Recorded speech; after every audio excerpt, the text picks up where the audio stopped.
Noah Pothoven aveva 17 anni e ha scelto di morire a casa sua con il soggiorno trasformato in un letto di ospedale. La sua storia arriva da Arnhem, nei Paesi Bassi. Domenica, con il supporto dei medici di una clinica e con sua madre accanto, è stata sottoposta all'eutanasia. Noah ha scelto la morte e l'ha annunciato anche su Instagram. Una ragazza di soli 17 anni che era stata molestata 2 volte quando aveva 11 e 12 anni durante 2 feste per bambini. A 14 anni poi 2 uomini l'avevano aggredita e violentata in un quartiere della città. Da allora sono iniziati i problemi. Anoressia, depressione, disturbo da stress post-traumatico l'hanno accompagnata ogni giorno, tanto da rendere la sua vita, come lei stessa ha scritto, una non vita. A lungo si era tenuta dentro quel dolore. Solo l'anno scorso aveva deciso di parlare, di denunciare la polizia, nella speranza che i 2 che avevano abusato di lei venissero arrestati. In un'autobiografia dal titolo Vincere o imparare aveva provato a raccontare la battaglia contro il disagio mentale. Un modo, aveva scritto, per provare ad aiutare altre giovani come lei, visto che in Olanda non esistono istituzioni o cliniche specializzate per ragazzi con questo tipo di problema. A dicembre aveva raccontato ai media olandesi di aver provato a contattare una clinica per il fine vita senza il consenso dei genitori. Su Instagram, nel suo ultimo messaggio, ha scritto: "A lungo ho pensato se condividere questo ultimo post. Forse sembrerà inaspettato, ma questo è un progetto che ho da molto tempo. Non è una decisione d'impulso.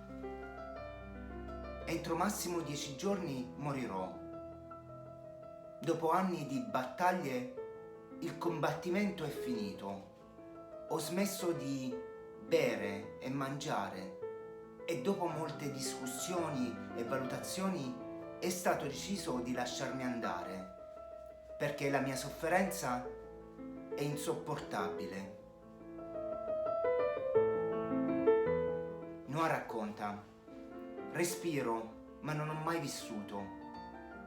E conclude chiedendo agli amici e agli oltre 8.000 followers di non cercare di convincerla a cambiare idea.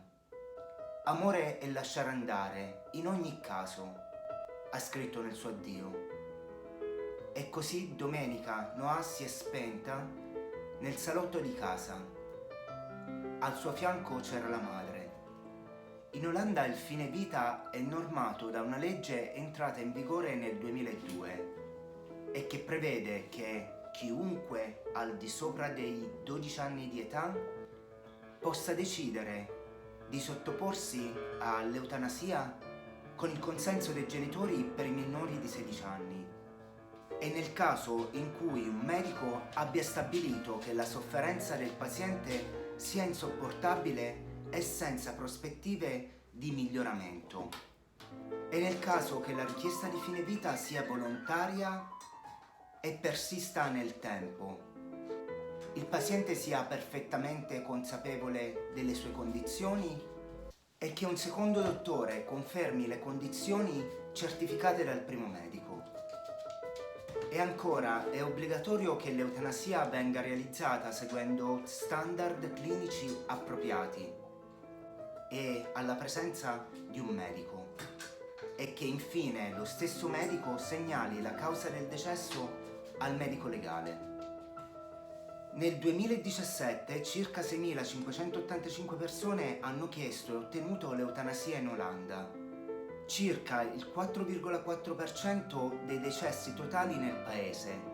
Questo secondo un comitato che si occupa di monitorare il fenomeno. Oggetto di accese polemiche e obiezioni etiche e religiose, l'eutanasia è all'esame al momento in Gran Bretagna, dove è comunque illegale ora.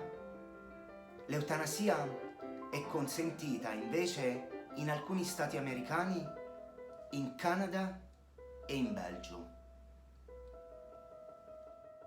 Grazie a tutti e alla prossima. Ciao!